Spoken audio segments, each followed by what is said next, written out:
Welcome back. We're about with the popularest video on YouTube that they found. What is it called? Salamander? I don't think, but it's the most popular video on YouTube, so I'm gonna watch it.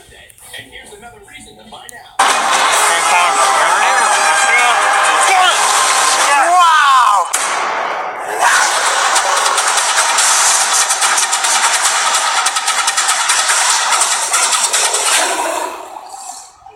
Looking tail.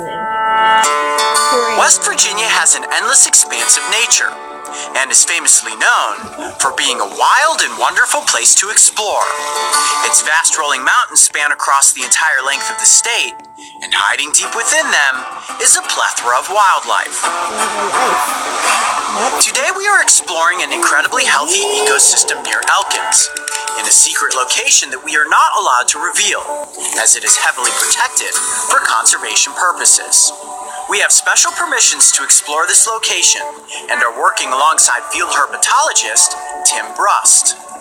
Tim specializes in surveying protected wilderness areas, where he safely catches, records, and releases reptiles and amphibians. What you got there, Tim? What we have here is a northern water snake. Our mission is going to be anything but easy, as the goal is to locate one of the rarest amphibians in the great state of West Virginia, a giant salamander that is known as the Hellbender. Wow. There's the river. And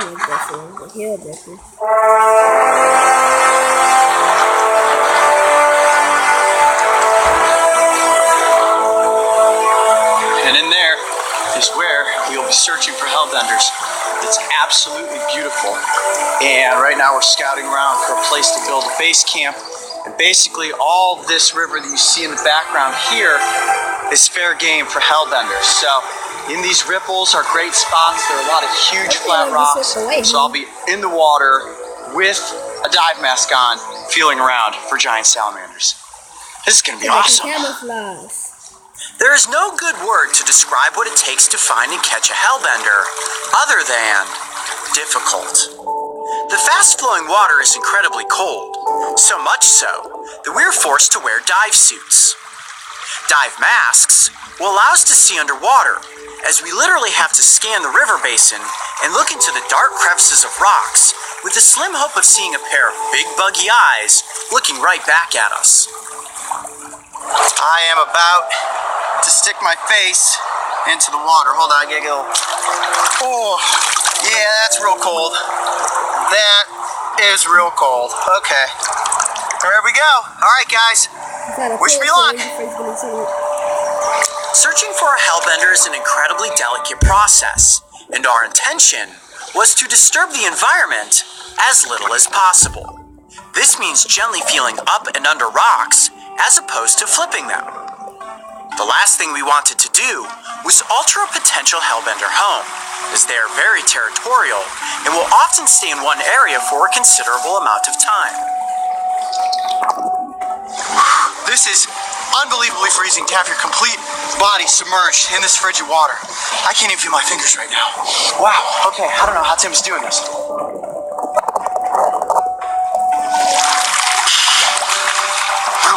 Nothing yet. It is freezing. Our epic Hellbender hunt went on for hours. At this point, I was completely frozen and ready to call it a day. Yet Tim absolutely refused to give up, and his persistence finally paid off.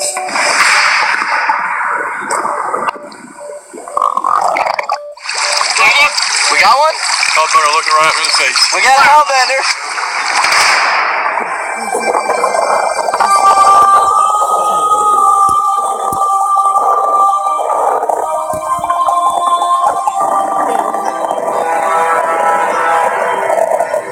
Okay, so we have a Hellbender, 100% right here underneath this rock. Tim's going to use a gentle maneuver to coax it out, and I'm going to try to scoop it up in the net. Is it big? It appears to be. Is it big? It says it's big. It's a big one.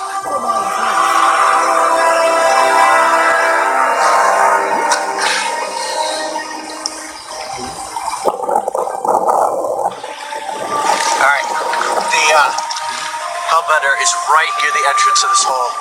we have a really good chance at actually catching it.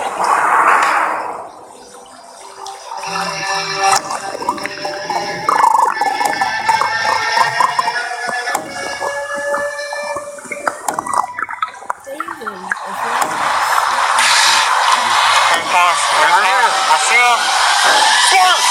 We got him! Oh man, that was amazing! The coast and the net. In all fairness, Tim did not the hellbender. It went right underneath his legs. There it is. It is an absolute giant. Yeah. Wow. That was the hardest hellbender catch I've ever had. Wow. That was an amazing maneuver. He just grabbed it up from my head. It shot out in between his legs, and he netted it. Wow. That was incredible. Look at the size of that giant salmon. That's a big one. That's a big one? That's a good one, yeah. Wow. Man, what a weird creature. Most bizarre salamander I have ever seen. Okay, we need to find ourselves a good controlled spot in decent light and get the salamander up close for the cameras. All right. You ready? Yeah, man. Yes, we got one.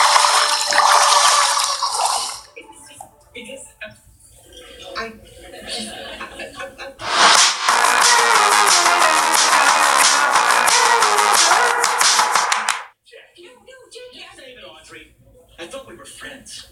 Jackie, wait. All right, guys. Well, it was a long, cold day in the river, but we finally did it. All right, Tim, bring in the hellbender. Oh, there it is. One of the most elusive creatures that you can possibly come across in the United States, and the largest salamander species that we have here in North America. Look at that. That is a hellbender. Oh, very, very slippery, very difficult to hold on to. You notice how flattened the shape of this amphibian's body is. That's what allows them to easily slide underneath the crevices in between rocks and then work their bodies against the current as they're walking on the basin of a river looking for food. Look at the head, completely flat. Have you ever seen anything like that before? Some people call it the Allegheny alligator. Some people call it the mud dog, the mud devil. My personal favorite, though, is snot otter. And it feels as if it is covered in snot. And you can see this brownish colored body, very long and slender, makes it look like an otter. Wow. But in fact, we do know this is an amphibian and not a mammal. It does feel snotty. Right? That's why you can see it's so hard for me to hold on to it. One thing that I can feel that you guys can't quite see is that on the tips of their toes, they have these little grippy pads. Tim, see if you can kind of fold up a foot there and show that to the camera. See the little kind of orange fingertips there? Are those slimy or are those grippy? Those are very grippy. That helps these amphibians grab onto the slimy rocks on the basin of the river. Look at that coloration though, right? We kind of tilt it down. Can you see that? Brown with slightly orange patterning allows it to stay perfectly camouflaged on the basin of the river. Now can you see the eyes up front there? Kind of zoom in on those eyes. See how tiny they are? They have very poor eyesight. They can sense light, but they actually have all these little light receptors all over their bodies, and they can also sense vibrations in the water. They use that ability to sense vibrations to help them hunt for their food. And then look at the tail. The tail is like a rudder. Can you see that? And that's how they're capable of making quick bursts of movement underwater if they need to. Like when it first came out from underneath the rock, it shot out, and Tim magically somehow managed to scoop it up in the net. Now they're primarily nocturnal. That's when they come out and do their hunting. And 90% of this amphibian's diet is made up of crayfish. They will eat small fish, they will take other little invertebrates, and believe it or not, a large one like this will even eat other hellbenders. They're very, very territorial. And oftentimes, a smaller hellbender may lose its life to a larger one like this if it wanders in to the wrong neighborhood.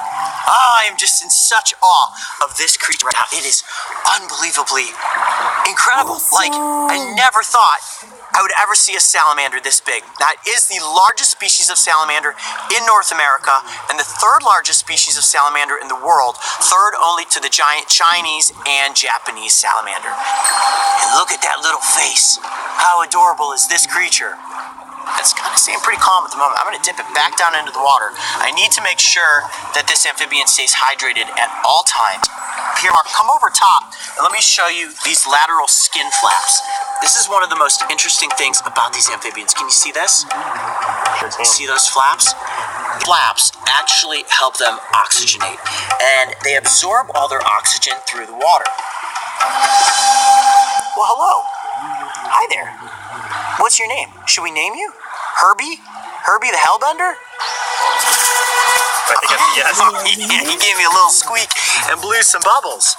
Well, it's interesting because they breathe through their skin, and scientists actually aren't sure if they use their lungs to breathe or just for buoyancy underwater. And right there, I would definitely say that it kind of looked like it came up for air. At least it exerted some air from its lungs, probably so that it could get down to the bottom of this tub of water. Now, one thing that I do want to do very quickly here is actually get the length of this hellbender. We're going to do a little biometric research here. Get completely stretched out here. Tip of the snout to tip of the tail. I think with the end it's 20. That looks like a 20-inch hellbender right there. Wow, 20 inches in length. So, Coyote, how old is this amphibian? Well, nobody really knows for sure how long they can live, but some scientists think they can live as long as 70 years. Wow. I would guess that this one, based on its size, is probably somewhere between 25 and 30 years of age. So about as old as we are. Yeah, pretty much. This is an old creature, and they're very susceptible to pollution. This is what we call an indicator species, and the fact that we found one here in this river is a really good sign that the water system is in fact healthy. Now, their larvae are the ones that are most susceptible to pollution, but because they absorb so much of the environment through their skin, like all amphibians, if it's a polluted area, not a good chance that they're going to survive. Well, it was one very long and very frigid day searching the rivers of West Virginia, but we finally came across the elusive hellbender. I'm Coyote Peterson. Be brave. Stay wild. We'll see you on the next adventure. All right, let's get the salamander back into the water. Over the past century, hellbender populations have greatly declined. And while the species is not officially listed as being endangered or even threatened, it is protected across its range, and strong conservation efforts are helping to preserve the species.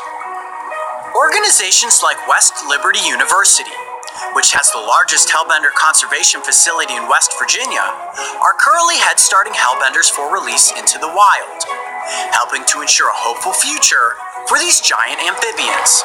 All right, there he goes, back up underneath this rock.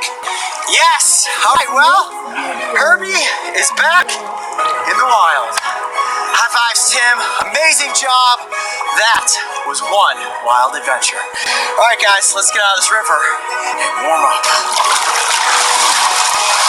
I know that I will never forget my time spent in that freezing cold river, working alongside Tim, and the moment he successfully netted that incredible creature. We got him!